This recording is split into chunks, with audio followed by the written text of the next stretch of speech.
Hi everyone, welcome back to the show. I'm your host Lee Dahill, and today I've got Joe on the show. And as you all know, I always get the guests to do the introduction because they can do it a lot better than I can. So, Joe, tell us about you, the company, and a little bit of background information. It'd be great. Sure. Yeah. Thanks for the intro, Lee. So as Lee mentioned, my name is Jam, the sales director here at SmartSearch. I've spent the last 11 years in the AML and compliance space. You might not be able to tell, I've got good just for men. It covers all the grey hairs.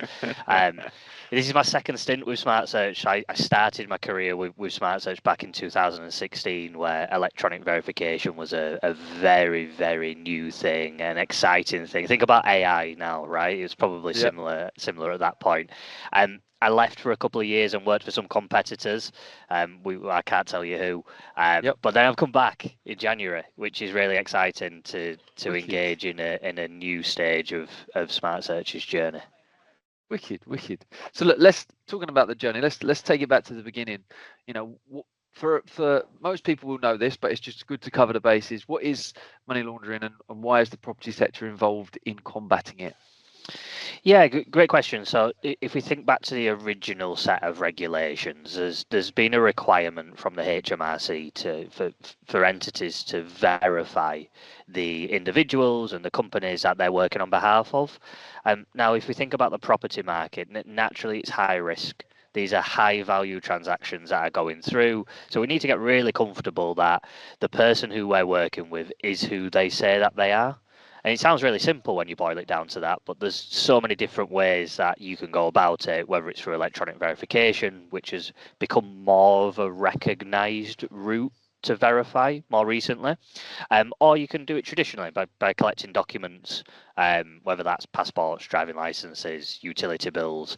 That I think up until about 2011 was really the only way to do it, and then since then we've seen the influx of different providers offering different services to ultimately streamline estate agents' day-to-day work. Wicked. So, what are the current sort of biggest AML risks faced by the UK?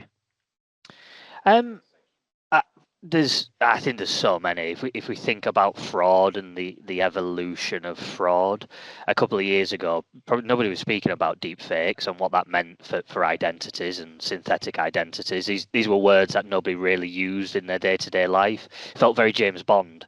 It's not your everyday, but it's crazy the amount of fraud that's passing through different telco systems, through Amazon, or through the property market. It was only a couple of years ago that somebody created a fake identity, impersonated somebody to buy a house. When transaction went through, the estate agent realised that person didn't actually exist.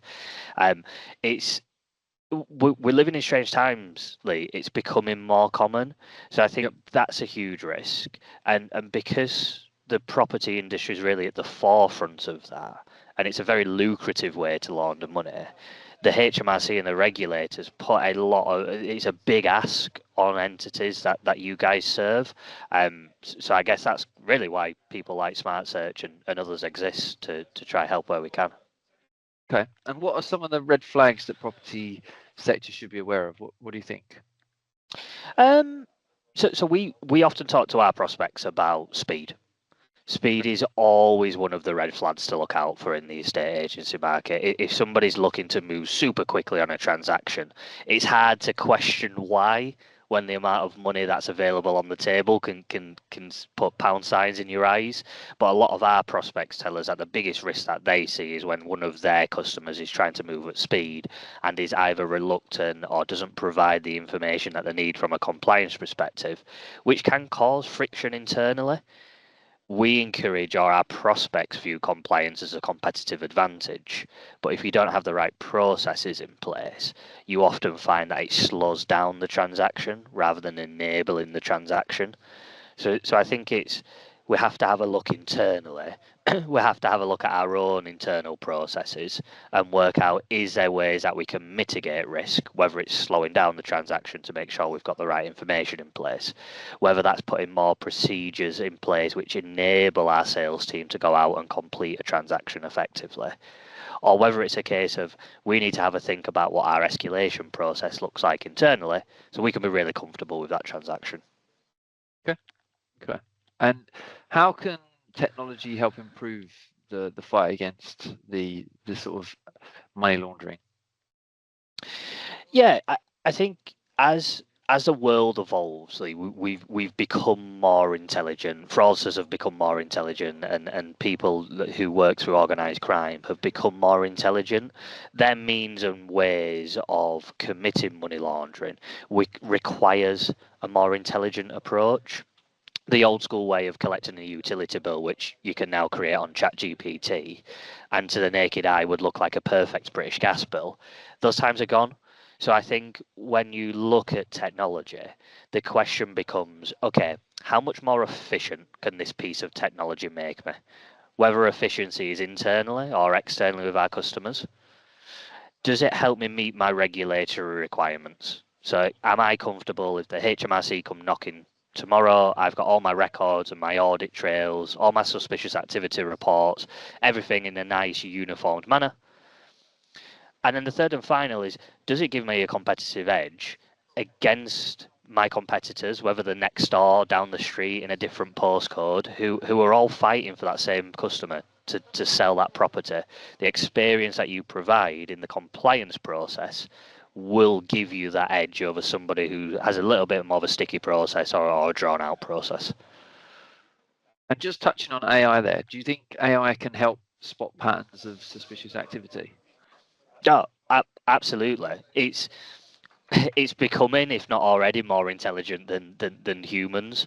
And if we think about how we've layered AI into the SmartSearch product, we've launched a new document ID verification service, which can spot over 300 different types of risk, whether that's synthetic identity, whether that's a deep fake, whether that's that the font on the document is slightly different to what we'd expect to see on a UK driving license. Again, for your everyday estate agent that's moving at pace, that's looking to get transactions through, which compliance isn't their bread and butter. These are really hard things to stop. So when you layer a level of AI on top of that, again, it can make you more efficient, but it just gives you that peace of mind that you've not left any stone unturned.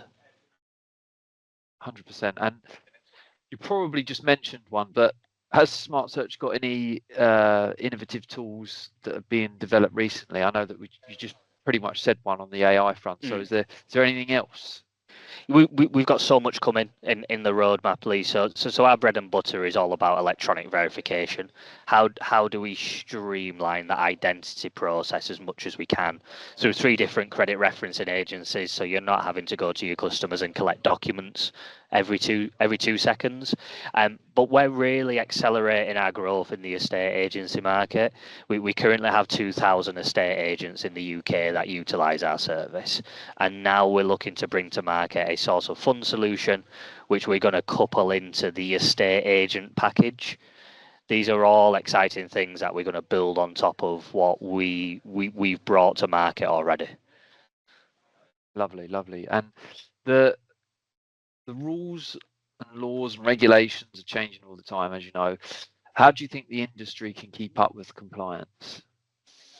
Yeah, look, a lot of people we speak to, Lee, this is a compulsory chore. It's something that we have to do, right? We don't take much enjoyment out of it. But the biggest piece of advice that we hear from our prospects is just take a moment to have a health check. And that doesn't have to be with an electronic verification provider. It might be once a month. You sit down as a team and you assess your risk, because your risk changes. You might go after a different demographic of customers. You might launch a new product. You might launch a new area of your website, which changes the way that your customers interact with you.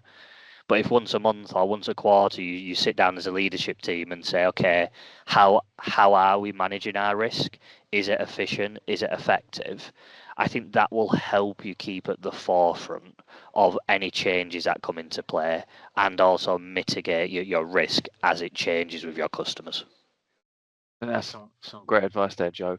And my final question for you is some Mystic Meg wisdom, which is, what do you think the next generation of AML tools will look like? What can agents expect in the next 3 to 5 years? So difficult, because we're talking about the future, but it'd be a shame to not ask you while I've got you. Yeah, and hey, look, I think it's a bit of a buzzword at the moment, AI, but it's not going anywhere. It's going to play a massive part in the next 3 to 5 years of evolution, and whether that it plays a part in it becomes one of your compliance agents. So it allows the AI becomes intelligent enough to start making decisions on your behalf. Now, I will caveat that by saying this will take a lot of acceptance from regulators, and I think there's a whole piece of legislation that probably needs to happen before we get there. On is it black box AI or is it explainable? And can we understand why the decisions was made that the way that they are? I definitely see the market being in a position to embrace that in the next 3 to 5 years. Um, and I also think that the world will look very different in 3 to 5 years, and the risks that we face today will be different to what we face in 5 years. So from an estate agent's perspective, and from companies who serve estate agents, I think you'll probably see an evolution where we look to consolidate solutions through case management systems or through compliance solutions. So you can position your risk in one solidified area. I think that's probably what the next 3 to 5 years looks like from an AML perspective. Joe, thank you so much for all of your advice and predicting the future. I'm very grateful for you coming on the show and taking the time out. So just want to say thank you. You're welcome. Great to speak, Lee.